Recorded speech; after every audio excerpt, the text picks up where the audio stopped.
வந்து நினைத்த வரம் கொடுப்பவள் இந்த அம்பாளை வேண்டி துதிக்கும்படியான பாமர மக்களுக்கெல்லாம் நினைத்தபடி எண்ணத்தின்படி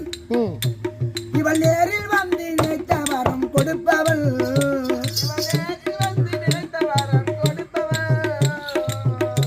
ஜோதிநீல கண்டனோடு வேத நிலமும் பேசி நடிப்பவள்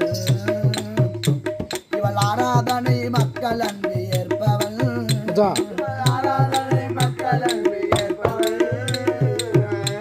இவர் அவரவர்க்கும் இஷ்டம் போல் வரம் தருந்து காப்பவள்